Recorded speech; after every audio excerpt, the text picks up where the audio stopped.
그래도 주일 잘들 보내셨고요. 네, 너무 감사합니다.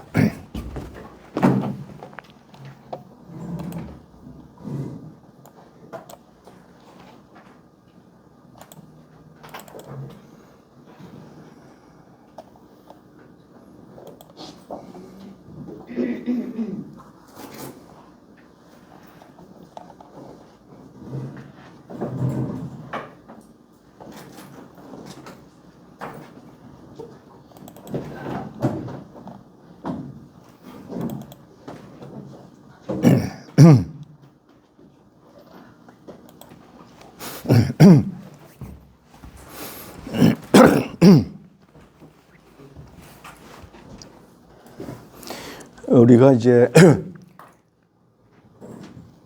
아침에 감사 마음들 가지고 오셨나요?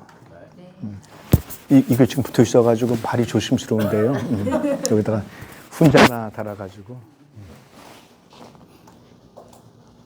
오랜만에 오셔서 벌로 받으시는 거죠? 앞에 앉으셔가지고 기쁜 마음으로 하듯. 기쁜 마음으로 하는 거예요.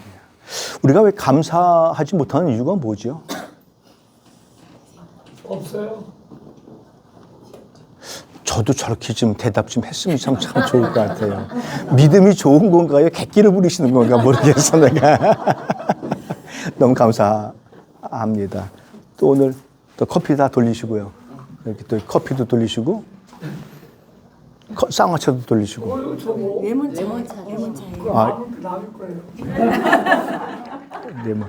모든 분들이 다 레몬을 알면 안 됩니다. 이거 다 모든 분들이 알면은 그냥 우리만 알아야 되는데. 저 누구지? 근데 왜 나오지? 아, 이건 제가 저한테 제 앞에 있으니까 제가 마음에 드시는 분, 제일 늦게 오시는 분 드리도록 하겠습니다. 제가 제일 늦게 오시는 분. 틀린 거는 틀린 거예요. 아, 그런 거예요. 근데 이제 여기 대놓고 틀리다 그러면은 시험 드는 경우들이 많아요. 제가 시험을 들었었거든요. 옛날에 부흥회가 많았잖아요. 근데 제가 이제 부흥회를 참석을 했는데 부흥 강사님 목사님을 유난히 틀린 그릇에다가 유난히 정성스럽게 갖다 드리더라고요. 그래서 제가 얼마나 삐졌는지 몰라요. 그래서 부흥회 딱 끝나고 일부러 이제 느적느적 흔적하면서 이제 죄송합니다면서도 이게 참 안 좋은 말인데 자부동이라 그랬어요. 옛날에 우리는 자부동 그냥 참 그때 좀 방석, 네, 방석. 지금은 이제 방석이잖아요. 옛날에 저도 일자를 뭐 그렇게 막 달갑게 안 하는데 뭐 노가다라든지 뭐 닭광이라든지 뭐 와르밭이라든지 뭐 이런 거 뭐 다 알거든요. 그 자부동 다 이제 정리하는 척하면서 일부러 이제 막 던졌다가 잘 갖다 놓고 이제 시간을 다 끄니까 다 나가셨더라고요. 그래서 강단이 정리가 안 됐길래 얼른 올라가서 이제 그 음료수를 먹어봤어요. 여기 이제 그 무릎 꿇고 앉아 있었을 때는 굉장히 시험을 들었는데 올라가서 그 컵에 있는 것을 맛을 봤을 때는 또 얼마나 또 실망을 했는지 몰라요. 맹물이에요, 그게 맹물. 이거 아무것도 아니거든요. 똑같은 거거든요. 똑같은 거니까. 오늘 아침에 또 전화가 오셨더라고요. 그동안 커피 좋아하시는지 알고 커피만 갖다 놨었는데 소문 들으니까 뭐 어느 뭐 전 무슨 목사님의 말씀을 들어보니까 전언에 의하면 뭐 교수님 뭐 커피를 뭐 안 좋아하신다면서요 그러시더라고요. 그래서 제가 안 좋아하는 게 아니고 못 먹습니다 그랬어요. 안 좋아하는 거하고 틀리잖아요. 못 먹는 거하고. 그래서 못 먹는다 그랬어요. 그래서 40년 전부터 제가 그것을 못 먹습니다. 나환자촌에서. 그래서 그때부터 이제 못 먹습니다 그랬더니 아 진작 말씀하시죠. 그랬더니 뭐 쌍화탕을 할까요? 뭐를 할까요? 그러실래 아무나 주시는 거는 감사하죠. 뭐 그랬습니다만서도 그때 레몬으로 바뀌었네요. 레몬이에요. 레몬 드시고 싶으신 분들은 오세요. 제가 레몬 드리겠습니다.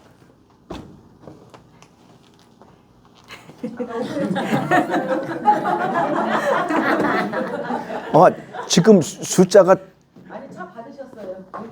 다 오신 거예요? 제가 안 가죠. 아 그래요? 그러면 이거 참치 주지 말을까요? 드릴까요? 네. 아 커피 있어요? 빼빼로는요? 있어요. 아 그래요? 아니 빼빼를 거기 가방에 넣은 이유는 또 뭐예요? 제가 여기다가 전부 다 올려놓으셔야 제가 다 받으셨구나 다 알지. 아 진짜 감사하지 못하는 이유는 한 가지예요. 우리는 소유욕이 많잖아요.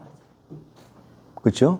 권력도 그렇고 돈도 그렇고 지식도 그렇고 모든 것들을 소유하고 싶은 그러한 생각들이 굉장히 많아요. 근데 한면으로 보면 내가 소유하고 싶은 것들을 다 갖는 사람이 세상에 누가 있냐 이거죠.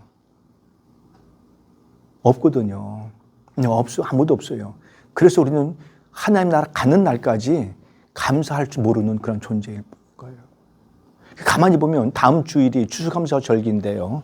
추수감사절기라고 그래가지고 뭐 돈 헌금 몇 푼 드리는 것으로 끝나는 게 아니라 사실 추수감사절기는요. 신명기 그 16장 15절 말씀에 보면 그 맥주절에 대해서 쭉 말씀해 주고 있고 거기에 결정적으로 뭐라고 말씀해 주고 있냐면 너는 이거 절기를 지킬 때마다 내가 너희들을 애굽에서 구출해낸 것을 기억하라라고 말씀해 주고 있어요. 그러니까 모든 절기는 뭐와 관계가 되어지냐면 구원과 관계가 되어지는 거예요. 그래서 우리는 욕심이 너무 많기 때문에 이제 감사하지 못하는데 그럼 반대로 그럼 욕심을 내려놓아야 되잖아요. 그럼 욕심을 내려놓는다는 게 쉽지는 않아요. 욕심을 내놓는 거. 그래서 우리는 그것을 보통 비운다 뭐 이렇게 이야기를 하고 있습니다. 그래서 그 비운다는 얘기를 헬라어에서는 이제 케노시스라고 이야기를 해요. 비움 이렇게 이야기합니다. 여기 보면 케노시스 수도원이 있습니다. 여기 일로 넘어가서 우리 넘어가가지고 목천 산 넘어가가지고 독립기념관 가지 말고 거기서 좌회전 빠지면 우리 천안에 있는 모 교회에서 수도원을 하나 해놨어요. 그래서 초청을 해가지고 이제 원장님하고 실장님하고 셋이 이제 가봤는데 너무나 조용한 데다가 해놓은 거예요. 그리고 방을 다 이렇게 해놨는데 거기서 이제 비우는 연습을 이제 하는 거죠. 그래서 감사도 훈련해야 되는 거죠. 훈련은 뭐냐면 자꾸만 반복해서 함으로 말미암아 내 몸에 배이도록 해야 되는 것이죠. 요 단어를 첫 시간에 말씀을 드렸는데 훈습이라고 말씀을 드렸죠. 훈련해서 그것이 습관화되어지는 것이라고 우리가 생각을 좀 해보았습니다. 그럼 우리는 뭐 내일 꼭 추수감사절기여서 뭐 그게 아니고 하루하루 눈 뜨서 감사하고 오늘 이 자리에 함께 만나게 돼가지고 이것 때문에 감사한 거예요. 아시다시피 아마 거의 소문이 난 것 같은데 우리 원로님 중에 참 좀 기도를 많이 해드려야 되는 그 원로님이 좀 계세요. 이제 육체적으로 가정의 구성원 중에 이제 어려움을 당한 분이 계시기 때문에 그렇습니다만서도 그럴지라도 감사를 생각하면서 우리는 어떤 것을 누구를 끄집어올 수 있냐 하면 다니엘을 끄집어올 수 있습니다. 소환시킬 수 있어요. 다니엘이가 풀무풀 속에 들어간다라고 하는 그런 엄청난 그런 담화문을 읽잖아요. 읽었어요? 안 읽었어요? 읽었다고 그래요. 읽었잖아요? 그게 다니엘서 6장이거든요. 왕 이외에 다른 신에게나 어떠한 신상에게 절을 하면 풀무풀 속에 던진다라고 들어간다라고 이야기를 해요. 근데 다니엘서 6장 10절 말씀에 보면 다니엘이가 그걸 알고 지 집에 와가지고는 전에 행하던 대로 예루살렘으로 향하여진 문을 열고 하루에 몇 번씩? 세 번씩 그 하나님께 기도했더라라고 이야기를 해요. 전에 행하던 대로. 그럼 전에 행하던 대로 그 전에도 이미 다니엘의 신앙의 모습을 우리가 발견해 볼 수 있는 것이죠. 신앙생활이 그랬었다는 얘기인 거예요. 우리는 신앙생활은요, 일사불란하게 변함이 없어야 됩니다. 아침이건 저녁이건 변함이 없어야 돼요. 기분이 나쁘건 기분이 좋건 변함이 없어야 됩니다. 내가 아프건 내가 부러졌건 내가 병이 들었건 변함이 없어야 되는 겁니다. 뭐 건강 염려증이 굉장히 많으시잖아요. 근데 저도 건강 염려증이 있어가지고 뭐 3년에 한 번씩 꼭 뭐 내시경을 하곤 합니다. 맨정신으로 합니다. 혹시 의사가 장난칠까봐 나중에 병도 안 들었는데 병 들었다고 겁을 줄까봐 나 시험하려고 그래가지고 저는 눈을 뜨고 같이 보거든요. 눈을 뜨고 같이 보고도 아 그게 거기 있었군요. 하면서 그렇게 이야기를 하고 전 진짜로 그냥 해요. 그냥 합니다. 지금까지 한 번도 뭐 수면 내시경 해본 적이 없어요. 그래서 대장을 보면 터널같이 보이고 그 다음에 위를 보면 그렇게 아름다운 색깔이에요.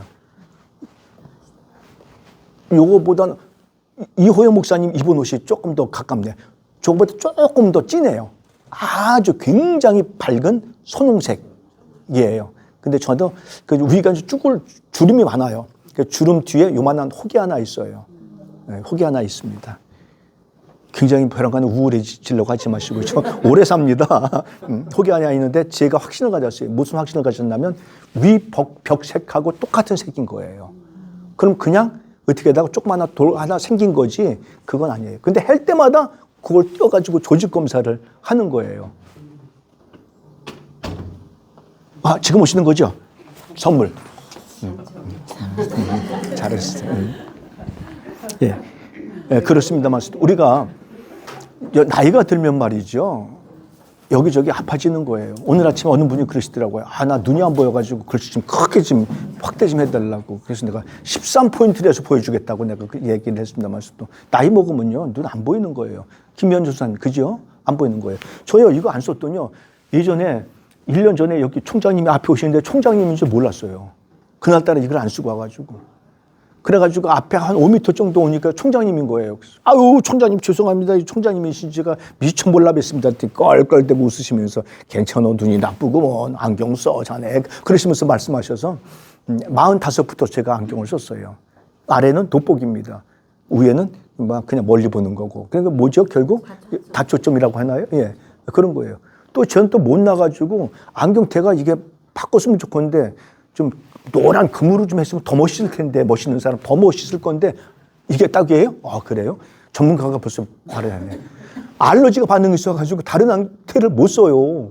나무로 해봤는데도 안 되고 뿔테도 안 되고 금테도 안 되고 순금도 안 되고 아무것도 안 되는 거예요.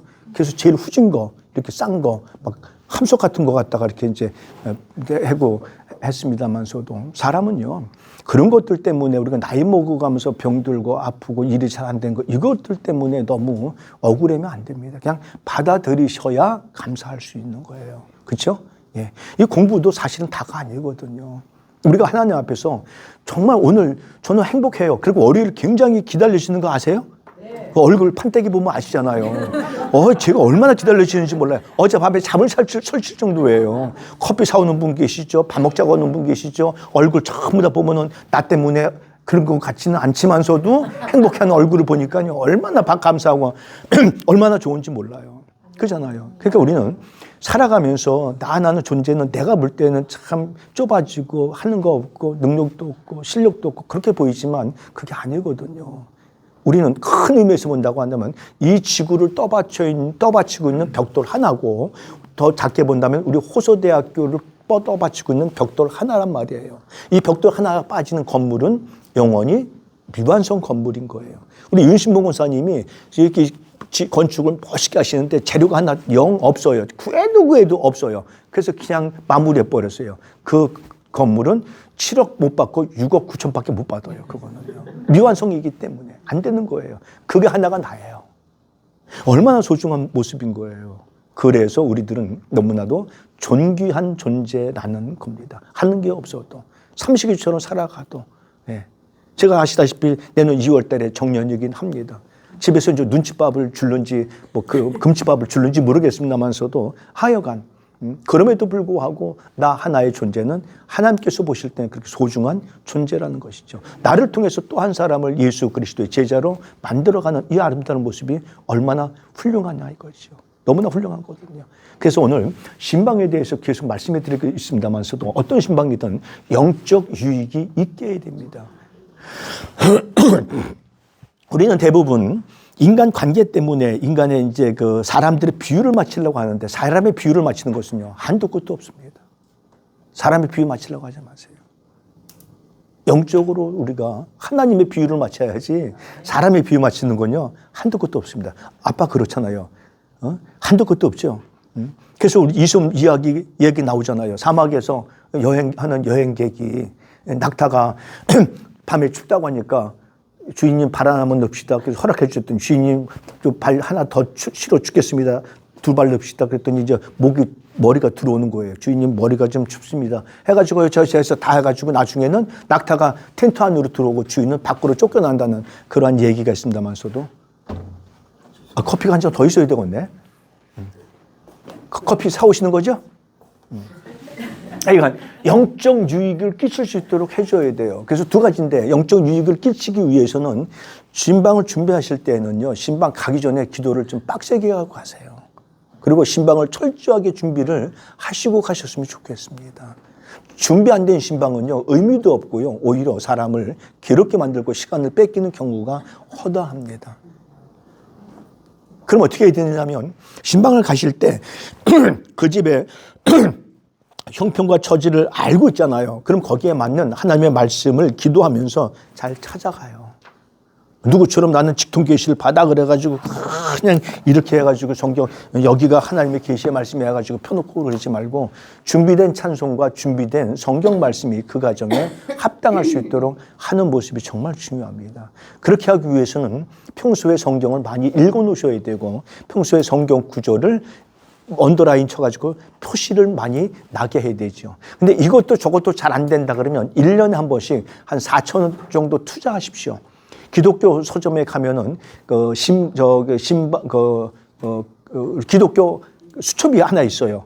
수첩이 있으면 그 뒤에 신방 기록 성경 구절들이 쫙 나와 있습니다. 생일에 어려움 당했을 때, 즐거운 일 있을 때, 사업이 있을 때, 개업이 있을 때 해가지고 쭉 나와요. 또 몇 개 오려가지고 성경에다가 딱 해놔요. 그 내 성경 아무도 빌려주지 말고. 왜? 그 탄로 나니까.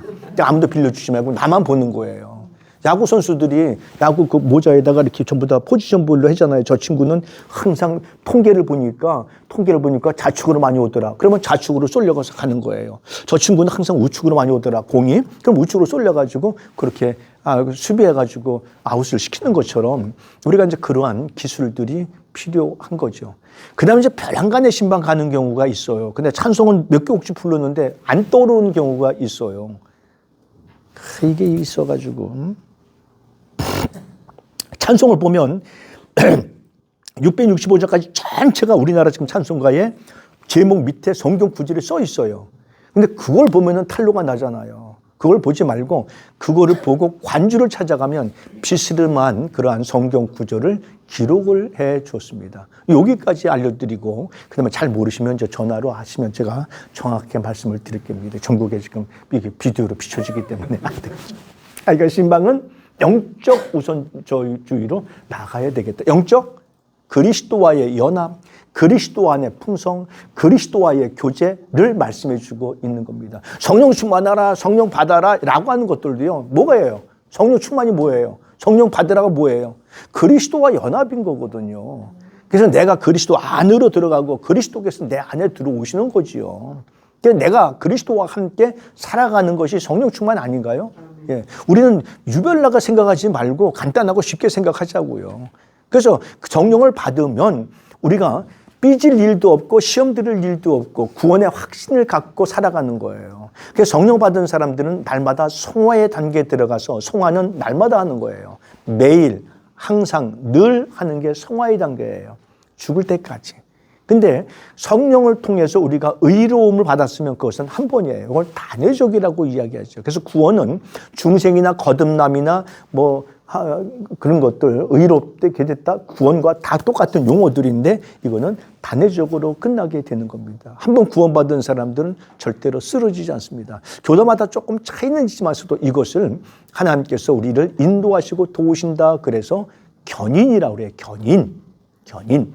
그래서 성도를 견인하는 거예요. 우리는 큰 의미에서는 목사도 성도고요. 성도도 성도고요. 권사도 성도고 다 성도예요. 거룩한 무리란 얘기죠. 하나님을 따르는. 하나님 앞에서는 그 직분의 의미가 없잖아요. 그렇잖아요.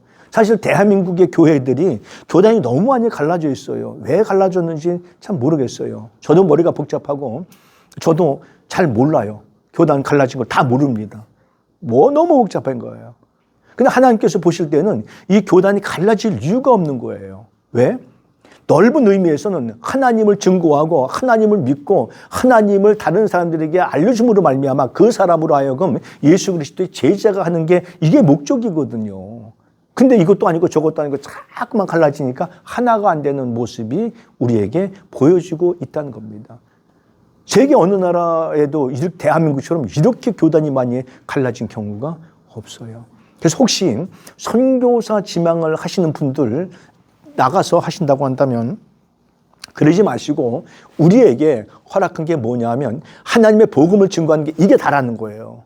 내가 감리교니까 감리교 교단을 세우고 내가 장로교니까 장로교 교단을 세우고 선교교니까 선교교 교단을 세우고 이게 아니고 큰 틀에서 성경에서 말씀해 주고 있는 게 뭐냐라고 하는 사실인 겁니다. 우리 중국 외국 분이 계세요. 중국에서도 그렇게 막 교단이 많이 갈라져 있어요? 아니잖아요. 아니래잖아요. 인도네시아도 그 지금 원장님하고 한 10여 분 동안 말씀을 주고받는 중에서도 거기서도 그렇다는 거예요. 그냥 하나라는 거예요. 인도도 그냥 하나고. 그러니까 교회가 힘이 있고 서로 미워하고 시기하고 질투하고 그런 것들도 없어요. 예. 그래서 우리는 어떤 신방이든지 영적 유익이 있게 돼야 되고 목회자, 신방대원, 신방받는 가정이 정말 조심해야 됩니다. 여기서 이제 목회자야 뭐 당연히 잘 조심을 해야 되겠고 신방대원도 정말 조심해야 되고 신방받는 사람 가정도 준비를 잘 해야 되는 겁니다. 그래서 목회자의 자세는 빌립보서 2장 5절 말씀에 보면 너희 안에 이 마음을 품어라 곧 그리스도 예수의 마음이니. 그러니까 예수 그리스도의 마음을 품고 우리가 신방을 해줘야 되는 것이죠. 예수 그리스도의 신방 마음은 어떻죠? 가난하고 소외되고 병들고 사회적인 약자, 힘들고 어려운 사람들에게 필요한 부분을 적절히 채워주셨던 분이 예수님의 마음이었었어요. 위로해주고 격려해주고 축하해주고 축복해주고 다 보세요. 백부장의 하인이라든지 요한복음에는 표적이 7가지 표적이 나오죠. 첫 번째 2장부터 시작해서 이제 가나 혼인잔치에 물로 포도주로 이제 만드는 그런 표적부터 시작해가지고 나사로 이제 죽은 가운데에서 깨어나게 하시는 거. 여기까지 이제 7가지 표적인데 이 표적 7가지 표적을 통해서 예수 그리스도께서 보여주고 하시는 것이 뭐였냐면 나는 하나님이었다라는 사실, 나는 하나님이라고 하는 사실을 말씀해 주고 있는 거예요. 그 표적을 통해서. 그래서 요한복음은 예수님의 양성에 대해서 강조해 주고 있는 겁니다. 신성과 인성, 하나님이고 사람이라는 것에 대해서 강조해 주고 있는 거예요. 자, 요한복음 21장에 보면 베드로에게 제자들에게 뭐라고 그러죠? 아침에 고기 굽는 거 좀 가지고 와라. 뭐 하시게? 나도 좀 먹어야 되겠다라고 말씀을 해 주고 있지요. 그러니까 그건 인간됨의 모습인 거예요.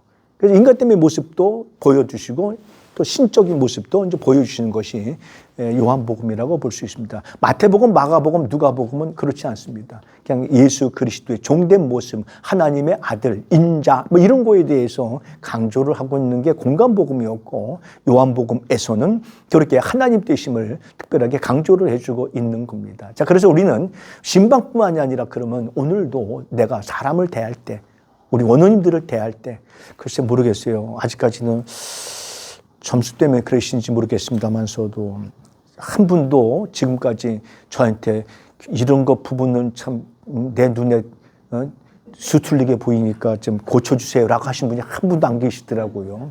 말씀해 주세요. 네.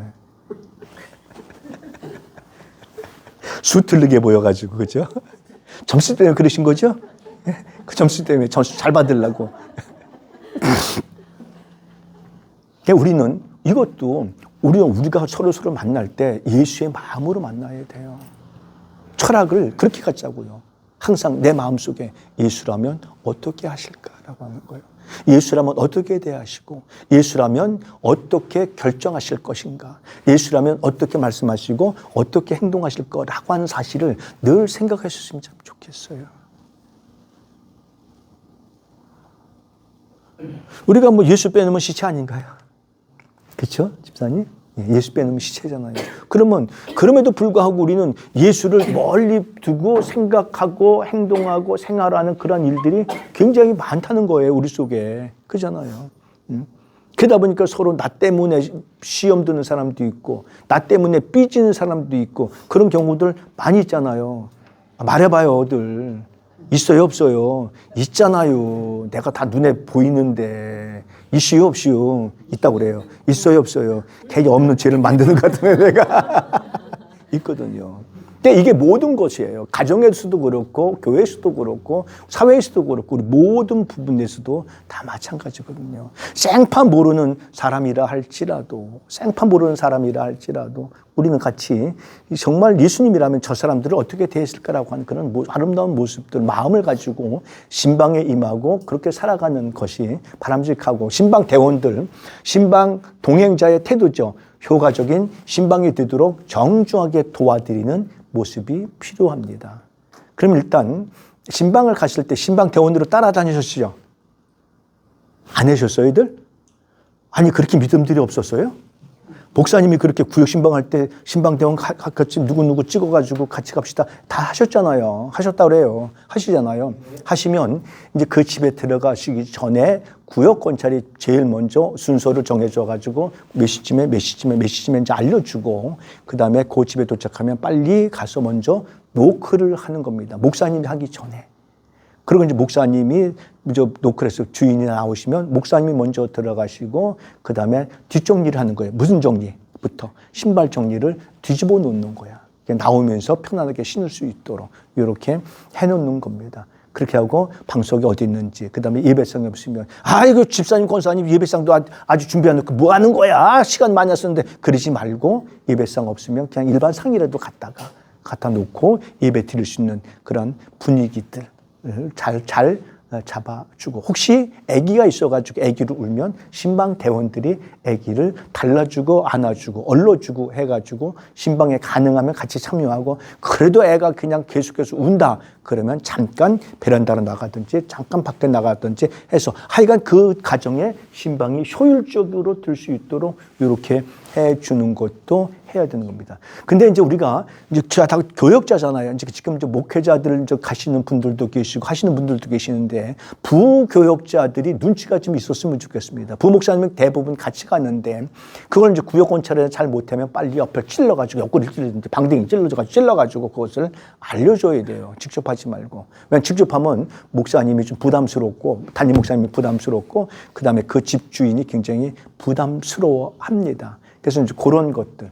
그리고 이제 집에 들어가면 주책 없는 사람들은 말이죠. 막 지금 이 집 어떻게 사나 안방 가서 둘러보고 뭐 화장실 둘러보고 아주 금물이요, 금물. 그건 절대 그거는 아주 그 예의에 어긋납니다. 그냥 그 집 주인이 먼저 저희 집 좀 구경하세요. 그래가지고 하지 않는 이상 그냥 거기만 앉았다가 바로 그냥 나오는 게 좋지. 심지어 예전에 김선도 그 목사님께서 오셔서 세미나를 종종 하셨거든요. 한 학기에 한 번씩 하셨는데 그분이 이런 말씀까지 하세요. 신방 갈 때는 아예 속에 있는 것까지 쫙 빼고 가라. 쫙 빼고 가라. 뭐? 소변. 어느 집에 가서 용변도 보지 말아라. 라고 말씀을 하세요. 맞아요. 용변도 보지 말는 거예요. 그러니까 그 집에 가서는 그런 것들이 정말 중요해요. 그래서 아예 출발하기 전에 일부러라도 갔다가 화장실 가서 다 정리하고 그렇게 하고 깔끔하게 이렇게 보는 거예요. 제가 시험 들을 때니까요. 초등학교 때. 난 목사님 화장실 안 가는 줄 알았어요. 얼마나 신령하게 왔는지. 근데 어느 날 가서 내가 이제 목사님이 대부분 남자분이었잖아요. 예전에는요. 제가 이제 화장실 가는데 목사님이 나랑 똑같은 자세를 취하고 일을 보는 거예요. 얼마나 실망했는지 몰라요. 저 여기서도 갔다가 거기 원로님들 계시거나 일하시는 그 여사님들 계시면 안 가요. 들어옵니다. 참았다가 수업 시간에 됐나 그래가지고 가고 아무 사람 없을 때 가지 안 가요. 그런 것조차도 예민하게 우리가 해야 돼. 왜요? 엉뚱한 생각, 피해가 가지 않는 생각, 부담되는 생각들 갖지 않도록 해줘야 된다는 거예요. 그리고 신방대원들은요 절대로 교육을 시키세요. 아예. 절대로 시키는 말 이외에는 하지 말아라. 절대로. 목사님보다 더 많은 말을 하는 사람들이 있어 또. 아주 미치관장이에요 그거는. 그런 것들은 아주 교육이 안 된 겁니다. 신앙 교육이 안 된 거예요. 물론 바꿔 말하면 담임 목사님의 이제 책임이기도 하지요. 잘 제대로 교육을 시키고 신방대원을 끌고 다녀야 되는데. 그리고 이제 신방대원들이 이제 기도입니다. 기도를 하시잖아요. 기도를 하시면 말이죠. 교회 기도를 하고 막 창세기서부터 요한계시록까지 막 나와 막. 그래 기도가 막 5분 10분 돼가지고 그냥 졸려 죽겠어 아주 그냥. 그런 경우도 굉장히 많이 했어요. 그렇게 기도 길게 할 필요 없습니다. 1분에서 1분 30초 정도만 하면 그 신방은 그 가정에 대해서만 하는 게 바람직합니다. 다른 거 찾지 말고. 그리고 오늘 신방이 은혜로운 신방이 되게 하시고 하나님이 함께 동행하시는 신방 되게 해주세요. 라고 그렇게 합니다. 그 다음에 이제 신방 받는 가정에서는 가능하면 모든 가족이 다 참석할 수 있도록 해줘야 되고 그렇지 않으면 집에 있는 가족만이라도 신방을 받아야 됩니다. 근데 이제 아빠들이 어떤 경우는 이제 쉬는 날이 있고 어떤 때는 이제 일 안 나가는 날이 있거든요. 그럴 때는요, 밖에 안방에 있는 거 뻔히 아는 숨소리 들리는데 안 나오는 경우요. 진짜 부담스러워. 목사님이. 굉장히 부담스럽습니다. 이제 그럴 때는 우리 대부분 이제 여성분들이 먼저 신앙생활을 하시니까 잘 꼬드겨야 돼. 꼬드겨야 돼. 세상을 지배하는 건 남자지만 남자를 지배하는 건 또 여자잖아요. 그거 하나 못 꼬드기면 그거 여자 빼버려야 돼. 그거 하나 못 꼬드겨요. 얼마든지 꼬드길 수 있지. 그래서 그날만이라도 냉장고 뒤에 있는 것 물건 꺼내가지고 맛있게 반찬을 해가지고 오늘따라 이렇게 좀 맛있는 거를 해드리고 싶은 마음이 솟구친다 그러면서 해가지고 잘 꼬드겨가지고 신방에 임할 수 있도록, 그래서 오랜만에 목사님 만날 수 있도록, 그래서 목사님 손 한번 잡아보고 격려 한번 받고 말이죠. 그렇게 이제 축하 한번 받을 수 있도록 해줘야 되고요. 이 어간의 모든 것들은 믿음으로, 기도로, 그 다음에 성령이 동행하고 성령 안에서 함께 하실 수 있도록 준비하는 모습이 정말 필요합니다. 그 다음에 이제 신방 하시는 분들을 잘 도와드려야 됩니다. 제가 위 하수가 걸릴 뻔했어요. 위가 처지는 거. 신방을 많이 다니면 위 하수가 걸릴 가능성이 많아요. 목사님들이 대부분 그래요. 왜 그렇죠? 첫 집부터 끝나는 집까지 전부 다 커피를 내줘. 커피를 주니까 그럴 필요 없거든요. 첫 집하고 마지막 집 간단하게 그냥 다과 정도 하는 게 오히려 바람직합니다. 가는 집마다 내놓잖아요. 근데 첫 집에 가서 배 터지게 먹었어요. 둘째 집에 가서 또 많이 내놨는데 안 먹으면 어떻죠? 아이고, 또 시험 들어 또. 그래도 안 먹을 수 없으니까 또 먹게 돼요. 세 번째 집에 가니까 또 해놨어. 그러니까 안 먹을 수 없으니까 또 먹어야 돼요. 그러니까 점심을 잘 못 먹고 주는 대로 막 먹다 보니까 배가 막 불러지고 막. 그리고 커피를 좀 맛만 보고 내려놓으니까 간 다음엔 시험 들어야 안 들어요? 들죠. 그래, 시험 들어. 내가 커피를 잘못했나? 우리 목사님 취향을 잘 내가 모르나? 아니, 맛이 없나? 막 이래가지고 말이죠. 그게 예를 들어서 반찬이어봐요. 시험 빡시게 들어요.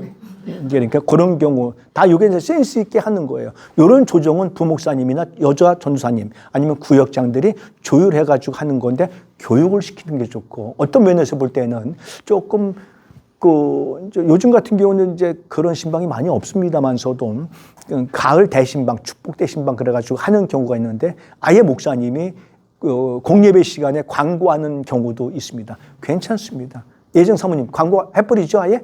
광고하는 게 더 좋아, 차라리. 전주교회에서는 어떻게 해요?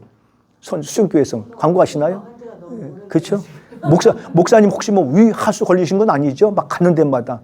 그러면 나도 대접하고 싶은데, 나도 이렇게 목사님을 좀 음식으로 대접하고 싶은데, 그러면 대접할 수 있는 방법이, 다른 방법이 또 얼마든지 있어요. 그거는 안 알려드리겠습니다. 혹시 부담스러울까 봐. 그건. 교수님, 요새는 목사님들이 제가 이렇게 보면 아예 신방 올 때 물도 떨어지지 마라. 다 아예 하지 마라, 아무것도. 네. 그다음에 봉투도 주지 마라. 진짜요. 봉투 주는 건 받아요. 봉투 주지 마라. 아무것도 대지 마라. 왜냐면 똑같은 부당하니까. 그게 좋아요. 예. 그래서 신방 가는 분이나 신방 받으시는 분이 부담 없이 영적 교제가 이루어질 수 있도록 해줘야 되는 거예요. 이거 뜯어 고쳐야 돼요. 잘못된 거는 뜯어 고쳐야 될 거 아니에요. 그잖아요. 예. 이런 것들. 굉장히 많은 부분들이 우리가 잘못 행하고 있는 부분들이 굉장히 많다는 것을 우리가 생각할 수가 있죠. 또 하나 보시죠. 자, 신방자는 의복이나 몸을 단정하게 하고 청결하게 하고 생각과 말의 행동에 신경을 써야 되는데 10가지 정도 이렇게 좀 해봤습니다. 커트를 나눠가지고 했더니 한 번에 눈이 안 들어오더라고요. 그래서 주의를 이탈하지 말고 너무 빨리 가르치려고 하지 말고 시간을 지키고 너무 많은 것을 주지 말고 대립하는 질문을 피하고 준비 없이 가지 말고 환자를 보내지 말고 초신자 집에 그늘을 가져오지 말고 모든 것을 아는 지식으로 가르치지 말고 논쟁하지 말라고 이렇게 했는데 결국 신방은 영적이어야 된다는 것을 이야기를 해주고 있으면서 그 신방 받는 사람들에게 유익을 끼칠 수 있도록 해줘야 된다는 겁니다. 정말 청결해야 됩니다. 깨끗하게 해야 됩니다. 그렇다고 해서 뭐 새 옷 사입는 게 그런 문제가 아니고 사입지 마세요. 뭘 사입으세요? 그냥 있는 거 가지고 깔끔하게 정리 좀 하고 면도 좀 남자 같으면 면도 깔끔하게 좀 하고 여성 같으면 좀 후카시 좀 줘가지고 삼층 머리 좀 하고 그렇다고 막 주렁주렁 막 예수님의 십자가, 우편강도 십자가, 막 좌편강도 십자가, 그 모자라가지고 내 십자가 여기 발목까지 막 하지 말고, 교회는요, 그런 게, 액세서리가 너무 호화스러워도 안 됩니다. 네, 화장들 이쁘게들 하셨네요. 예전에 목사 안수를 행하는데 치마를 입고 오셨어요. 여성분인데. 그리고 머리에는 힘을 확 줬어요. 그리고 이게 얼마나 큰 링을 걸었는지 이게 부처귀처럼 이렇게 늘어졌어. 이렇게 부처귀처럼 이렇게 늘어지고 여기다가 그 진주 자연산이 아닐 거야 아마. 자연산이면 굉장히 비쌀 건데 막 번쩍번쩍하고. 근데 치마가 어떤 치마인가 하면 그런 치마 있잖아요. 이렇게 단정한 치마면 괜찮은데 이렇게 막 2층으로 3층으로 해야 됐나 그래서 막 이렇게 그 뭐라 그래 그거 모르겠어. 이거 그런 치마 있죠. 이렇게 막 물결 치는 것처럼 그래가지고 또 그 아래 또 물결 또 치고 그 아래 또 이렇게 물결 치고 혼란스러워가지고 그 사람 불락했어. 진짜로 불락해가지고 다음에 해라 그랬어요. 그래가지고 나중에 불러가지고 알려줬어요. 목사가 되려면 행동의 이제 태도가 일단 단정해야 된다. 그런 모습으로 우리가 강단에 올라가면 이거 보세요. 제가 이런 모습으로 강의하면요 신경이 어디 쓰여요? 강의에 신경 안 쓰이고 여기에 신경을 써요. 여기에 신경이 얼마나 쓰이는지 몰라요. 하도 이거 신경을 써가지고 지금은 거울을 안 봐도 제가 똑바로 됐죠. 예. 요거는 이제 서로 센스가 있어야 돼요. 부목사님이 센스 있게 해줄 필요가 있습니다. 그러니까 강단에 섰는데 목사님이 내꾸다이가 삐뚤어졌다 그러면은 부목사님 저 뒤에서 하면은 목사님이 센스 있게 볼 수 있잖아요. 같이 이렇게 그런 모습이 필요한 거예요. 그래서 신방은 이런 것들인 거죠. 논쟁 피하지 말고 태도, 행동 이런 모습, 몸 깨끗하게 잘 정리하고 심지어 제 손톱 보세요. 3일에 한 번씩 깎아요 제가요. 왠지 아세요? 이유가 있어요. 저 발톱도 좀 보여드릴까요? 발톱 일주일에 한 번씩 꼭 깎습니다. 그것도 물에 팅팅 불렸다가 튀지 않게 하려고. 왜냐하면 그런 것조차 교인들이 보고 우리 목사님이 부지런하네 깔끔하네 이런 것까지 판단하니까. 그게 다는 아님에도 불구하고. 그럼 그런 거에 대해서 흠 잡힐 필요가 이유가 있어요 없어요? 없다고 그래요. 없죠. 깔끔하게 해야 될 이유가 있는 것이죠. 그런 면에서 본다고 한다면 신방 대원들도 역시 마찬가지로 그러한 모습으로 우리가 신방을 할 때 참 아름다운 모습이지 않을까라고 하는 사실인 겁니다. 무엇보다 준비를 좀 했으면 좋겠고 요 시간을 좀 지켰으면 좋겠습니다. 요 뒤에 커트에 나올 건데요. 보통 목사님들 어때요? 신방 한 번 하면 한 가정당 한 몇 분 하시죠? 20분 조금 길면 한 30분 정도가 적당합니다. 예. 너무 길면 놀러 간 것 같은 느낌을 가질 수 있고 그다음에 그 분의 시간을 빼는 그러한 경우가 되기 때문에 신방은 뭐예요? 그냥 하나님의 말씀으로 권면하고 돌보기 위해서 간 거잖아요. 그래서 가는 시간도 철저하게 지키는 거, 출발하는 시간도 철저하게 지켜야 되고 시간을 어떻게 쓰는지 지켜야 됩니다.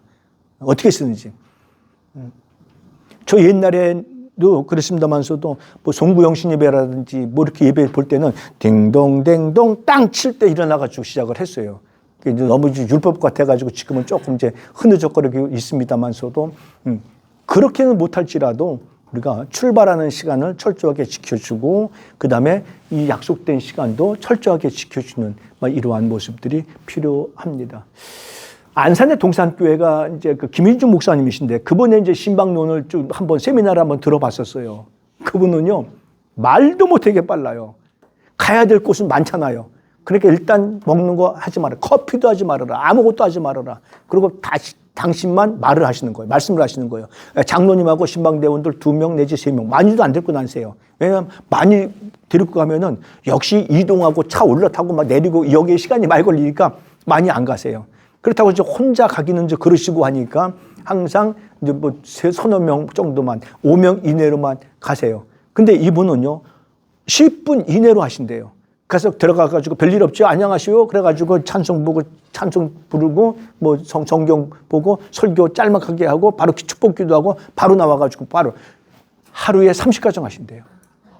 하루에 30가정. 그래도 1년 내내 다 못 하신대요. 많으니까.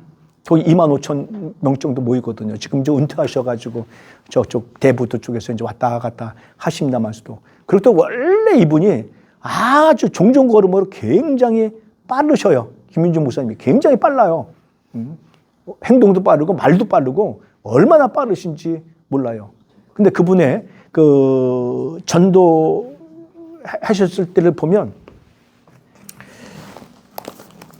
돈이 없어가지고 제가 1,000원짜리를 끝내니까 물건을 사잖아요. 물건을 사면은 요거를 그냥 안 주고 요렇게 해가지고 준대요. 그러니까 빼도 안 빼시는 거죠. 이렇게 돌려가지고. 그래가지고 약속을 해야 이걸 준대요. 돈을. 물건을 산 거예요. 빵을 산 거예요. 예를 들어서. 빵을 사면서 그럼 다음 주에 우리 교회 꼭 나오세요. 라고 할 때까지 그걸 안 넣는 거예요. 이렇게. 이렇게 해가지고. 그렇게 해가지고 전도를 하신 거예요. 그분이. 예, 이렇게 해가지고 접어가지고 이렇게 돌려. 돈을 안 주는 거예요. 가져가세요. 돈 1,000원씩 샀습니다. 안 주는 거예요. 우리 교회 나오실 거예요? 안 나오실 거예요? 다음 주에 오실 거예요? 안 오실 거예요? 예, 그래야지 이렇게 돈을 줬다고 하는. 당신의 나는 행복한 전도자라는 책을 내셨는데 거기에 보면 그렇게 말씀을 해주고 있었어요. 제가 어렸을 때, 그러니까 막 신학 공부하고 그랬을 때는 그분하고 같은 노예에 있었기 때문에 잘 알고 섬기고 그랬습니다만서도 그렇습니다. 그러니까 시간, 이러한 것 10가지 원칙들, 뭐 이런 것들도 우리가 좀 잘 준수하면 좀 좋겠다라고 하는 거고, 특별히 이제 그 초신자의 집에 이제 그런 그늘 같은 경우, 어려움들, 뭐 아픔들, 이런 것들을 뭐 담아올지는 말라는 거죠.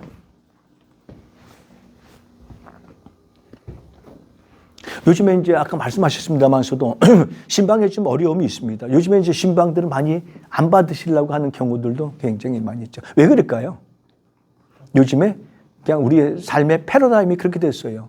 왜? 우리 집에 노출되는 거를 이제 극도로 싫어하시기 때문에 이제 그런 경우들이 있습니다. 그러면 우리가 이제 이걸 어떻게 극복해야 되나 하는 것들도 우리 사역자들이 나름대로 신경 쓰고 이제 고민을 하셔야 될 부분이라고 볼 수 있습니다. 신방을 부담스러워하는 성도들이 많이 늘고 있다는 겁니다. 그래서 이제 신방에 대한 그러한 이해가 이제 부족하죠. 신방에 대한 이해. 근데 우리는 반대로 생각을 해야 되는데 신방은 놀라운 축복입니다. 사실은요. 고넬료를 보고 베드로를 보고 예수님을 보면요. 신방은 놀라운 축복입니다. 예전에 저희 어머님, 고인 되신 어머님 40년 뭐 전에 돌아가셨습니다만서도 그 어머님이 이제 그 목사 전도사님을 우리 교회 본교회 전도사님을 나중에 이제 목사님이 되셨습니다만서도 섬기는 건 모습을 보고요. 야, 나도 나중에 목사가 되면은 저런 대접을 받겠구나. 그래가지고 목사였어요, 나 사실. 얼마나 지극정성을 하시는지 몰라요. 근데 지극정성인데 아무것도 아닌 거예요. 그냥 밭에 가서서 밭에 있는 곡식들 다 따가다가 그거 가지고 정성스럽게 반찬 만들어가지고 했는데 조금 고급스러운 반찬 만들어 보셔야 후라이. 계란 깨가지고 만든 후라이. 그것도 이제 닭을 뭐 우리가 전문적으로 키우는 거 아니고 뭐 시골에는 몇 마리씩 키우잖아요. 그냥 그거 뒀다가 그냥 하시는 그러한 거였습니다. 조금만 맛보자라도 절대 안 주세요. 신방하시고 끝나고 먹어야지 말이 되냐고 그랬으면서 그러한 정성을 쏟는 것을 이제 발견을 해봤는데 요즘에는 신방을 기피하는 현상이 굉장히 많이 있는데 그 중에 하나가 핵가족이고 그 다음에 내 개인 어떤 프라이버시를 노출시키지 않으려고 하는 그런 경우들도 굉장히 많이 있습니다. 여기서 한마디 꼭 부탁드리는 것은 목회의 특성상 대부분 어느 정도 100%는 아니지만서도 약 한 90% 정도 각 성도들의 그 치부 그러니까 노출시키지 않아도 되는 모습을 목사님들은 한 90% 정도는 알고 있을 가능성이 많아요. 어떤 면에서는 100%도 될 수도 있고요. 근데 그럴 경우 도움이 되지 않을 때에는 도움이 되지 않는다라고 생각이 되실 때에는 돌아가실 때까지 노출시키지 않는 게 바람직합니다. 예수님도 그러셨거든요. 내가 다시는 너를 정죄하지 않을게 라고 말씀하신 게 바로 그런 거예요. 그러다 보니까 뭐를 조심해야 되는 거예요? 입을 조심해야 됩니다. 봐도 못 본 척 하는, 알아도 모르는 척 하는 그러한 자세가 정말 필요합니다. 왜 그렇죠? 우리는 사회적인 동물이고 누군가를 의지해야 되는 그러한 의지력이 필요하기 때문에 하나님을 의지하는 거 너무 아름답고 너무 좋죠. 근데 당장 눈에 보이는 인간도 중요하거든요. 그러면 사람을 통해서 우리가 치유받는 부분도 굉장히 많이 있는데 그것은 상담일 수 있거든요. 신앙 상담일 수 있고 신방 요청일 수 있거든요. 그럼 그런저런 얘기를 신방받으면서 아니면 목사님 상담하면서 아니면 전화를 하면서 이런저런 얘기를 들으실 때 그것을 목사님이 빠르르 해가지고 거기다가 또 그 얘기를 또 바로 그냥 해버리면 이상한 꼴이 되어지는 거거든요. 근데 그거 금방 알아요. 그 정도가 금방 알아. 그러면 그다음부터는 목사에 대한 신뢰가 깨져가지고 마음을 닫아버리게 되는 거죠. 그러면 진정한 목회가 될 수가 없어요. 왜요? 마음과 마음을 통해서 아름다운 신앙의 교제로 그분을 축복하고 그분을 위로해주고 그분을 격려해주고 어려움을 해결해 줄 수 있는 그러한 어떠한 방향성을 제시해주고 내가 어려움을 해결해 줄 수는 없지만 방향성을 제시해 줄 수 있는 그러한 것이 되어야 되는데 마음을 닫아버리면 그런 것들이 안 된다는 거거든요. 그냥 누구의 말로 그냥 썬데이 크리스찬이 되는 거예요. 교회만 나오는 그러한 모습으로 변질될 수밖에 없는 것이죠. 자, 그래서 우리들은 신방을 하면서도 그러한 아주 에티켓이라고 할 수 있죠. 예. 그걸 몰라도 될 부분들을 내가 안다고 한다면 오히려 내가 그거 고린도전서에도 그러지 않았습니까? 우리는 누구의 비밀을 맡은 자예요. 하나님의 비밀을 맡은 사람들이란 말이에요. 아울러 사람들의 비밀을 지켜줄 줄 아는 우리가 돼야 돼요. 이 사람의 어려운 부분이 그런 것이 있구나. 이 사람의 아픈 부분이 그런 부분이 있구나. 그런 것들을 기도해주고 그것을 해결할 수 있는 방향성을 얘기해줘야지. 그런 것들을 내가 누구랑 친하다고 말이지. 당신 말이야 이거 내가 정말 친해가지고 내가 믿어가지고 얘기해주는 건데 누구한테 절대 하지 마라 그랬더니 이쪽에 했더니 말이죠. 이쪽 분이 또 이쪽하고 굉장히 친한 사람이 있어. 그래가지고 이쪽 사람에게 또 얘기를 하는 거예요. 당신 말에 내가 이쪽 사람이 이쪽에 얘기를 당신 내가 믿고 얘기하는 건데 이거는 정말 그분이 알면은 치명타니까 절대로 얘기하면 안 돼. 그랬더니 얼라 이쪽 사람이 또 이쪽 사람을 친한 사람이 또 하나 있네. 그래가지고 이쪽 사람에게다가 당신 말이지 내가 친해가지고 믿거니 하고 말하는데 말이야 누구한테도 절대 말하면 안 돼 라고 하는 그러한 이야기를 하더라는 거예요. 요게 이제 교회에서만 통하는 나만의 통신이라는 거예요. 이게 교회 내에 많습니다. 이런 것들이. 그래서 그 다음 주만 되면요. 다 알가지고 본인까지 안 해. 본인까지. 그럼 본인이 얼마나 부담스러우고 얼마나 힘들겠어요. 그러니까 이제 삐져가지고 그냥 가는 거죠. 다른 데로 가는 거예요. 이사 가는 거 얼마나 좋아요. 성경 발 달렸겠다. 성경 들고 그냥 나가면 되는 거니까. 교회로 옮기는 그러한 역사가 벌어지고 일어나게 되는 거예요. 그래서 우리는 정말 한 사람을 예수의 마음으로 사랑하고 예수의 마음으로 그 사람을 신방한다고 한다면 끝까지 예수의 마음이 존속될 수 있도록 해줘야 되는 필요성이 있는 겁니다. 그 다음에 이제 노동으로 인해서 이제 피로함과 신앙심의 약화와 이기주의, 무사안일주의, 세속화 이런 것들이 신방을 기피하게 되는 경우라고 할 수가 있습니다. 그 다음에 이제 요즘에 오늘날에는 목회 구조상에 이제 어려움들이 있죠. 근대화가 되고 도시화 현상으로 인해서 교회의 양적 비대화로 인해서 영혼의 귀한 관념, 희박, 귀하다고 느껴지는 관념이 희박해졌다는 거예요. 이게 이제 큰 교회이면 교회일수록 더욱더 그러는데 우리는 그러면 안 됩니다. 우리는 그러면 안 돼. 예수님께서도 말씀하시잖아요. 100마리 양 중에 99마리 건강한 양보다 잃어버린 한 마리 양을 급고 칭찬하시고 급고 찾아가지고 오시는 거거든요. 그래서 성화를 보면 양 한 마리 이렇게 목에다가 걸리시고 오시는 그런 성화도 있잖아요. 한 영혼을 소중하게 보셨다는 얘기예요. 우리 원호님들, 우리들이 같이 나와 관계되어지는 아니면 나와 관계가 없더라도 좀 나와 이렇게 부딪히는 모든 사람들이 나로 하여금 그 영혼의 사망의 길로 가지 아니하도록 정말 심각하게 고민하면서 생각하면서 살아가야 되는 겁니다. 그것이 이제 언어고 그것이 우리가 표정이고 눈짓이고 행동이고 그렇습니다. 이게 아름다워요. 그렇잖아요. 나 한 사람으로 인해 가지고 다른 사람이 삐져가지고 영영이 교회를 떠난다고 한다면 그 책임은 누가 감당해야 되겠냐는 거예요. 참 쉽지 않습니다. 그래서 우리는 한 영혼을 정말 귀하게 볼 줄 아는, 정말 귀하게 볼 줄 아는, 저 영혼을 하나님이 너무너무 사랑하시는 그러한 영혼이라고 하는 그러한 생각을 가지고 접근하자는 거죠.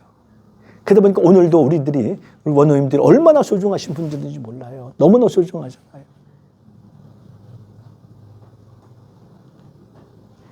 헌금 많이 하고 직분 중직이라고 해서 교회의 중추적 역할이라고 해서 그분만 중요한 건가요? 아닌 거예요. 교회는 불특정 다수의 사람들이 모이는 장소이기 때문에 교회에 나오는 모든 사람들이 다 구슬이라고요. 그 구슬을 한 줄에 꿰어낼 줄 아는 그런 능력이 우리에게는 필요한 거거든요.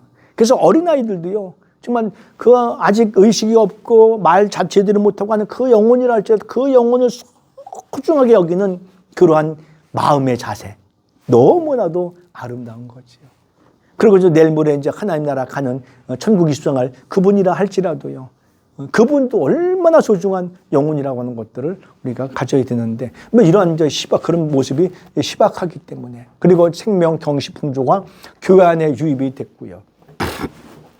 그리고 교회가 성장하면서 목회자 자신의 신방에 대한 부정적인 표현, 뭐 때문에요? 피곤하다고 하는 이런 것들 때문에. 피곤하죠. 근데 그거 피곤하다고 핑계대가지고 신방을 게을리한다면 목회자의 자질이 의심스러운 거죠.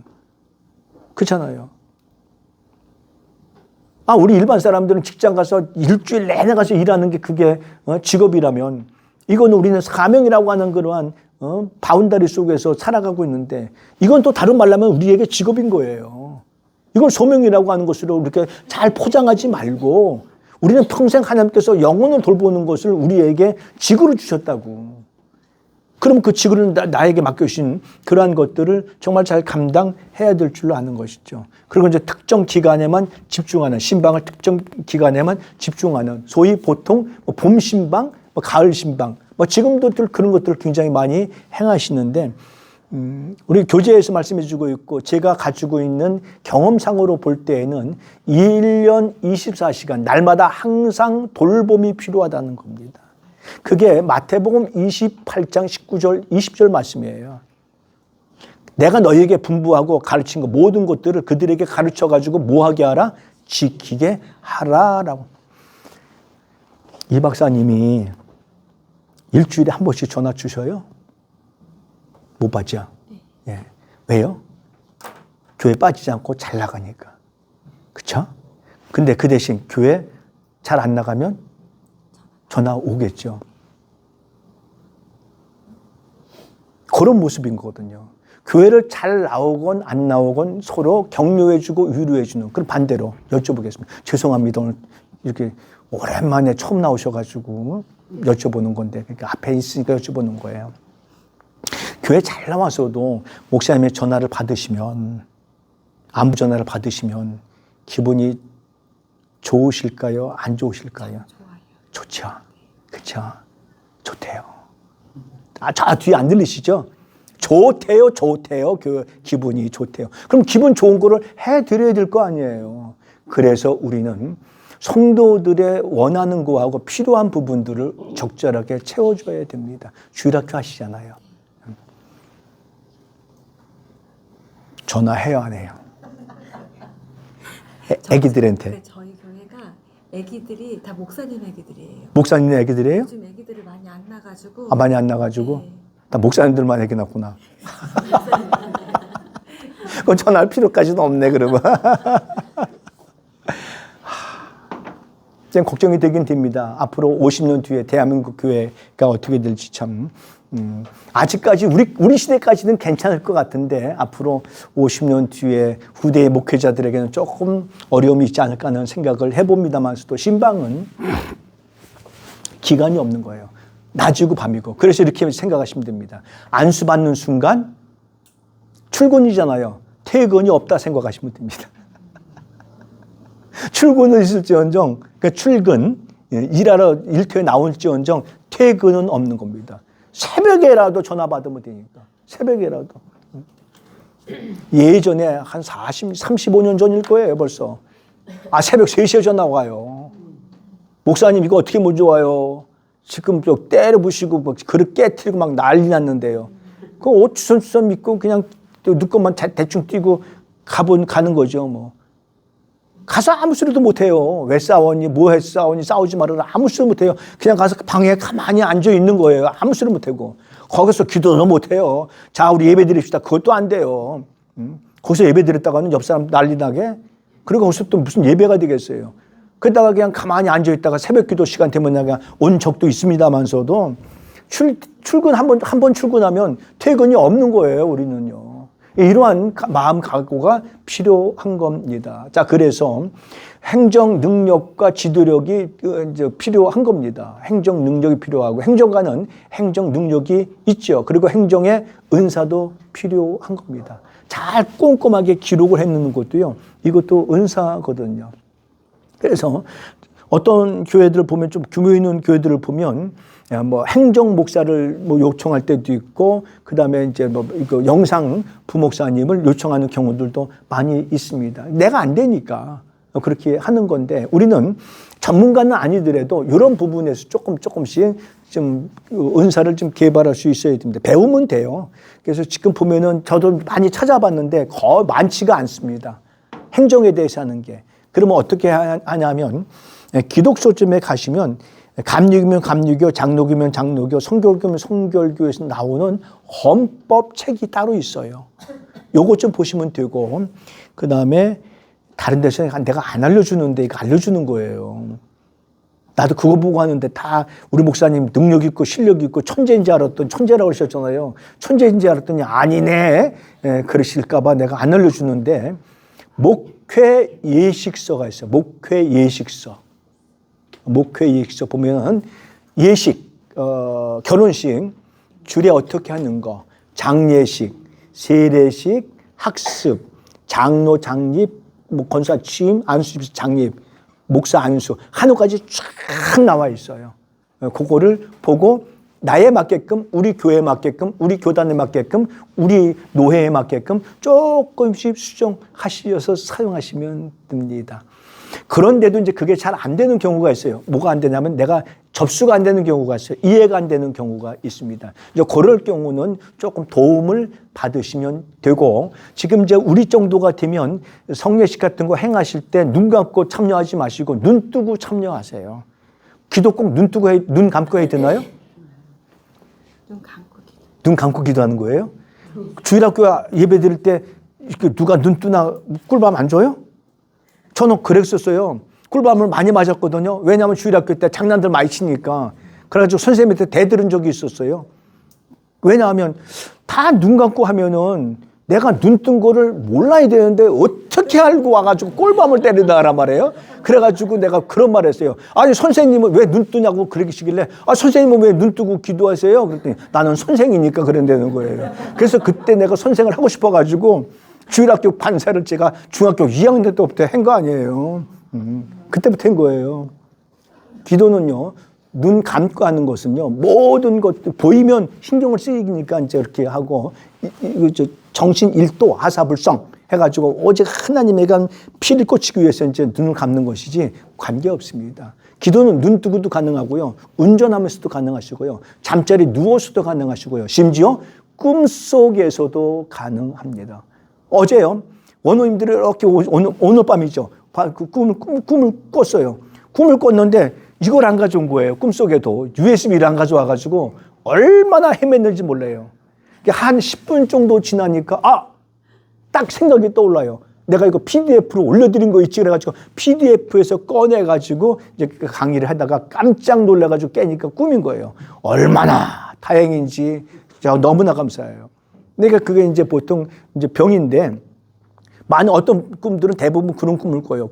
설교회로 갔는데 뭐 넥타이를 안 메고 갔다든지, 뭐 양말을 안 신었다든지, 잠옷바람으로 갔다든지 그런 꿈 많이 꾸잖아요. 그 이제 강박 때문에래요. 그래서 그게 강박관념이 있어서 그런데 강박관념은 좋은 거거든요. 근데 강박관념 증이 되면 안 돼. 증이 되면 증자가 붙으면 그때부터 이제 병이 되기 시작을 하는 거예요. 우리는 우리가 얼굴을 보더라도 목사자라는 것을 이렇게 써져 있잖아요. 제 얼굴에는 항상 어떤 때는요, 천안 서북경찰서 100 이렇게 써 있었어요. 항상 누구든지 덤비면 잡아간다 이렇게 써 있었는데 지금은 선한 목사 이렇게 써 있대요. 지금은요. 제 얼굴을 보면 그렇대거든요. 얼굴을 보면 써 있는 거거든요. 그래서 항상 그건 강박을 가지고 있는 건 그건 괜찮아요. 근데 너무 거기에 치우쳐가지고 그것이 병적으로 될 필요까지는 없다는 겁니다. 지금 자야몰 누리시면서 이런 것들을 이제 감당하시면 참 좋겠고요. 그래서 때로는 예전에는 카리스를 말하는 능력, 단어를 가지고 능력과 지도력을 해결하려고 그랬어요. 어떤 사람, 메일 주소를 보니까 카리스마가 아니라 이렇게 쓰더라고요. 쓰는 칼 있잖아요. 칼이 있다는 그렇게 쓰기도 하더라고요. 좀 이렇게 우스갯소리로 넘기긴 했습니다만서도 옛날에는 이걸 가지고 했는데 카리스마가 능력이 아니죠. 어떤 권위라고 다른 말로 이야기할 수 있겠죠. 쓸데없는 권위를 가지고 내가 목사니까. 목사는 더 겸손해야 돼요. 더 낮아져야 되고요. 그렇죠? 내 거를 내 거라고 취하지 못하는 거고요. 남들이 하나 가질 때 나는 반 개 가질 수 있고요. 남들이 나눠주다 보니까 나는 못 갖게 되는 거고요. 작년에 이호영 목사님이 챙겨주지 않았으면 난 고기 못 먹을 뻔했는데 그냥 두는 거예요. 남들이 다 가져가고 남은 찌끄럽지 먹으라 했는데 이호영 목사님이 오셔가지고 그때도 겨울에 하얀 옷을 입고 오신 것 같은데 그거 버리는 거 생각 안 하고 제 차 문 열으세요 그랬더니 교수님 문 차왔던 거예요. 그랬더니 저거라 그랬더니 문 열더니 막 그냥 고기를 막 실어줘가지고 얼마나 많이 먹었는지 몰라요. 그때 먹은 고기 살찐 게 지금까지도 안 빠져가지고 부어가지고 이렇게 있는 거예요. 카리스마 의미 없어요. 나이 먹었다고요? 아니에요. 괜찮아요. 나이 먹었으면요, 더 경험이 많아가지고 풍부한 경험을 통해서 다른 사람들을 섬길 줄 알고 더 겸손할 줄 알아야 되는 거예요. 왜요? 사람을 통해서 많이 이렇게 이제 대해봤기 때문에 어떻게 하면은 저 사람이 좋아하고 어떻게 하면 저 사람이 싫어하는지 아니까 그런 모습으로 후배들에게 알려줘야 되는 거죠. 오히려. 그러니까 우리는 다른 과목은 모르겠어요. 성경을 배우고, 참돌이신 예수를 배우고, 산마의 예수님을 배우고, 돌멩이 예수님을 배우지만서도 그건 성경을 통해서 그렇게 배우는 거고, 이러한 행정을 통해서 또 이런 모습으로 우리가 배워가는 거예요. 그래서 중요한 게 뭐냐면, 여기서는 이렇게 되는데, 여기 나가면서 또 잊어버리시면 또 안 돼, 이거를. 다 적용해가지고, 내 삶 속에 이제 그걸 묻어날 수 있도록 해 주셔야 돼요. 그래야 의미가 있지요. 기회한기예요. 그렇다고 그래요. 기회한기예요. 그래서 우리는 성직자, 제사장 등으로 마치 이게 큰 고난이나 되는 것처럼 나는 하나님의 대언자야. 맞지요? 하나님의 대언자이긴 맞긴 맞는데 모세 어떻게 살았게요? 그렇잖아요. 여호수아 어떻게 살았는데요? 예수님 어떻게 사셨고요? 그런 것들은 이제 강조되어 왔던 것들이 예전의 모습이었던 거였습니다. 그래서 우리는 이런 것을 이제 없애기 위해서는 이렇게 좀 살아갔으면 좋겠죠. 그래서 이제 이런 모습으로 우리가 살아가려고 애를 써야 되는 거예요. 이제는.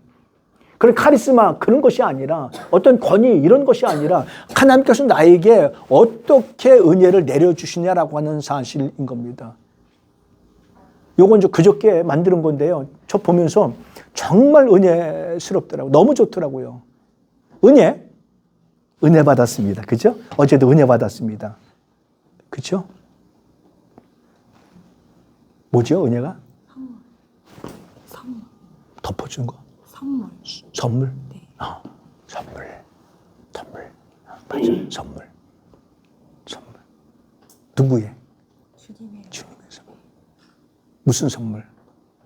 우리를 긍휼히 여기는 마음을 내가 깨닫는 거예요. 이야. 우리를 사랑해 주시는 마음을 깨닫는 거예요. 말씀을 통해서, 일상에서, 설교를 통해서 그거를 깨닫게 되는 겁니다. 내일도 좀 오셔서 격려 좀 해주셨으면 좋겠어요. 오실 분들은 오셔요. 4시 반에 여기서 우리 교직원 예배가 있습니다. 누가 설교하죠? 다 아시잖아요. 어떻게 하셨지? 소문 안 왔네? 감사할 이유. 그래서 우리 교수님들을 어떻게 하면 오늘 생활에 대해서 자존감을 좀 높여드리고 오늘 생활에 호소해서 같이 있다고 하는 그 자체가 행복하다고 하는 거에 대해서 말씀을 준비했습니다. 마침 저 추수감사절 설교기 때문에 그래서 그 준비를 했습니다만서도 하나님의 내가 많은 거 소유해가지고 행복한 건가요? 그래서 감사도요, 어떻게 우리들이 생각하느냐에 따라서 다른 거예요. 점수를 어떻게 주시든 말든 C를 주든 D를 주든 F를 주든 관계없어요. 그죠? 그거 관계없는 거예요. 그거 가지고 국 끓여 먹던 것도 아닌데 뭘. 그러니까 내 행편이 어떻든지 간에 그래서 이제 하박국 3장 16절부터 19절 말씀을 본문으로 삼았어요. 하박국 선지자가 활동하던 시대는요, 굉장히 열악한 시대였거든요. 바벨론이 쳐들어와가지고 이제 죽이고 잡아가고 이제 포로가 되는 그러한 상황이 직면에 있을 때 그런 거예요. 그래서 하박국이 하나님 앞에 기도하잖아요. 2번, 3번 기도하잖아요. 하나님, 의인은 어떻게 잘 안 되고 불의를 행하는 작것들이 더 잘 되는 이유가 뭡니까? 대답 좀 해주세요라고 했더니 하나님 맨 처음에는 무응답을 하셔.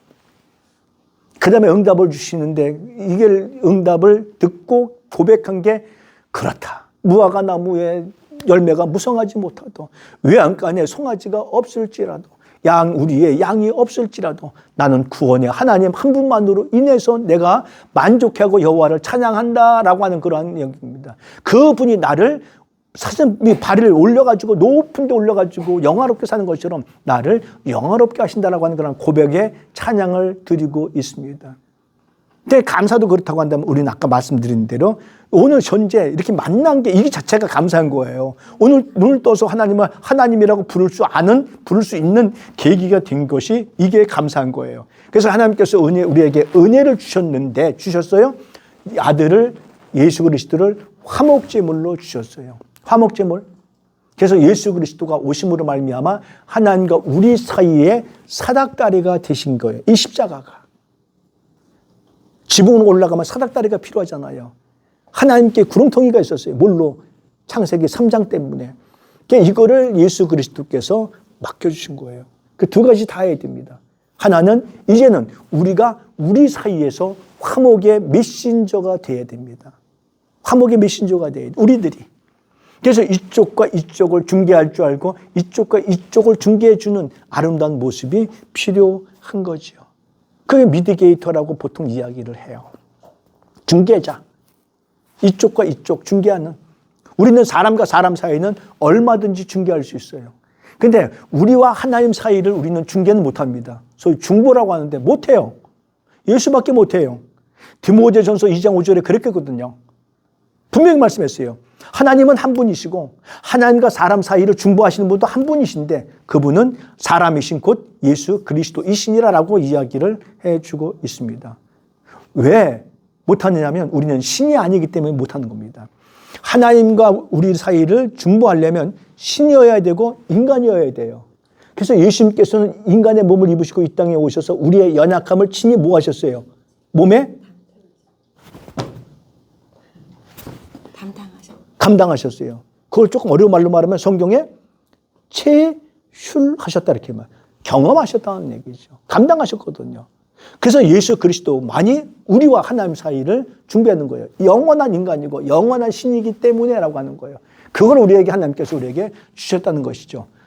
독생자를 주셨고요. 십자가의 피로 화평을 이루셨습니다. 그리고 이제 우리에게 은사를 주셨어요. 아들과 함께 모든 것을 은사로 주셨는데 성령의 은혜로 말미암아 은사를 주셨던 것을 볼 수가 있습니다.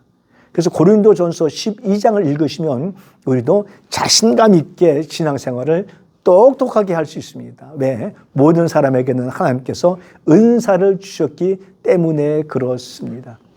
은사를 주셨어요. 은사, 선물이죠.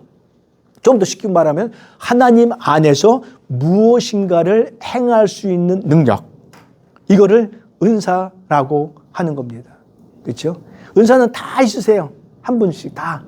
섬기는 거, 얌전한 거, 착한 마음씨, 현모양처, 용감한 거, 담대한 거, 이런 거. 이게 다 은사예요. 나는 방언, 나는 사랑, 나는 병 고친 거, 신유은사, 나는 섬기는 거, 나는 전도, 나는 교육, 이런 것들 다 하나씩은 있어요. 무엇이세요? 병원에 찾아오시는 분들 마음씨로 걱정 없습니다. 괜찮습니다. 그 자체가 은사라는 거예요. 얼마나 아름다운 은사인지 몰라요. 그걸 주셨다는 거예요. 단지 내가 은사가 없는 것 같습니다 라고 하시는 분들은 담임 목사님 찾아가셔서 제가 어떤 부분을 섬겼으면 좋겠습니까? 라고 여쭤보시면 담임 목사님께서 알려주실 거예요. 그 다음에 이제 죄를 사하여 주시고요. 이것도 하나님의 은혜죠. 그리스도를 믿는 모든 사람들에게 죄 사함을 주셨습니다. 히브리서 8장이죠. 제사장론이죠. 모든 허물을 잊어주셔요. 그리고 우리를 도와주시고 시험 당할 때 도와주시는 분이십니다. 시험 당할 즈음에 뭐를 주시고요? 피할 길을, 할렐루야죠. 피할 길을. 그리고 우리는 이걸 아신다면 시험에는 몇 가지입니다. 아브라함처럼 믿음의 조상이 되기 위한 시험이 있습니다. 요나처럼 사명을 감당하기 위한 시험이 있습니다. 디모데처럼 좋은 군사로 되기 위한 시험이 있습니다. 빌립인가요? 요한복음 6장. 시험 받았어요? 안 받았어요? 누가 시험했죠? 예수님이 시험했습니다. 예수님이 빌립을 시험하여 가로되 네가 이 많은 사람들 먹을 걸 주어라 그랬어요. 그랬더니 얘는 이과 출신이죠. 딱 머리 한번 돌리고 뭐라 그랬죠? 선생님, 이 많은 사람들이 한 번에 먹으려면 얼마? 200데나리온. 약 2천만 원이에요. 지금 일용직 10만 원 넘죠? 15만 원이면 3천만 원이고요. 200데나리온이 그렇게 많은 돈이에요. 그랬더니 안씨가 하나 등정해, 그 옆에. 안씨가 이게 은사예요. 옆에 있는 아기를 보지요. 그래서 아기가, 어린아이가 가지고 있던 뭐를 봐요? 뭘 봐요? 도시락을 그래요. 뭘 봐요? 도시락을 보고 그걸 예수님께 드려서 그걸 모든 사람들이 먹고 남게 했던 거예요. 그러니까 우리는 여러 가지 모내서 했는데 시시각각으로 우리에게 주시는 시험은 하나님이 축복하시고 강하게 하시고 담대하게 하시고 사명을 감당하게 하시기 위한 시험이 아니라 트레이닝이다. 이렇게 이해하시면 돼요. 훈련. 그렇죠? 훈련이요, 훈련. 훈련은 뭐예요? 자꾸만 반복해가지고 우리에게 습관이 될 수 있도록 해주는 하나님의 일이 훈련인 거예요. 얼마나 감사한 거예요. 그러니까 삐질 일도 없고 힘들다고 눈물 흘릴 일도 없는 거예요. 그래? 하나님이 이건 지나간 다음에 어떤 더 큰 선물을 주시려고 은근히 기다리시면 돼요. 삼손이 말이죠. 일주일 전에 잡아놓은 사자를 통해서 그 사자가, 죽은 사자 옆에 갔더니 벌꿀을 먹고 말이죠. 승리했던 그런 모습을 보면 하나님께서 우리에게 그 훈련의 과정인 거예요. 반면에 유기시키는 과정도 있긴 해요. 유다처럼, 아간처럼. 근데 우리에게는 그런 것은 0이다. 아무도 없어요. 그럼 오늘도 역시 마찬가지예요. 부러져가지고 아픈다든지 병원에 있다든지 일이 안 된다든지 사업을 해서 꼬꾸라졌다든지 꼬꾸라졌어도 뭐 굶어 죽지는 않잖아요. 65살 되니까 먹여 살리더라고요. 65세 되니까 65세 되신 분들 손 들어봐요. 한 분 계신가요? 예. 우리 윤 권사님은 돈이 많아가지고 해당이 안 될 거고. 전 목사님 65세 뭐 연락 왔어요? 저 연락 왔어요. 안 됐어요 아직? 넘었어요? 찼어요? 연락 왔죠? 아직 안 왔어요? 생일이 안 지나서 그래. 생일 지나면 연락 와요. 연락 와. 돈 준다고. 돈 준다고 연락 와요. 국가에서. 그러니까 우리가 이 세상에 거요. 어떻게든지 살아가는 건 살아가요. 자연사 할 때까지 하나님이 돌보셔요. 너무 걱정하지 마세요. 사업 안 될 때도 있는 거죠. 그렇잖아요. 자녀가 안 될 때도 있고요. 그것 때문에 애걸복걸 필요도 없잖아요. 중요한 사실은 지금 현실 속에서 하나님이 나를 어떻게 도우시고 보호하시고 인도하시고 축복하시고 계시냐라고 하는 사실을 볼 줄 아는 해안이 필요한 거예요. 은혜의 눈. 이걸 보통 우리는 영안이라고 이야기하죠. 은혜의 눈이 우리에게 필요한 겁니다. 야, 너무나 아름답죠. 항상 도와줘요. 시험 당할 때. 그 다음에 보호하시죠. 하나님은 당신을 사랑하는 자를 건져주시고 어디에 가든지 하나님이 함께 하시는 하나님입니다. 너의 하나님 여호와가 너의 가운데 계시니 그는 구원을 부실 젖는 자 시라 그가 너로 인하여 기쁨을 이기지 못하시며 스바냐 3장 14절 말씀. 어디에 가든지 무엇을 하든지 어느 곳에 있든지 하나님이 철저하게 보호하시는 그런 우리십니다.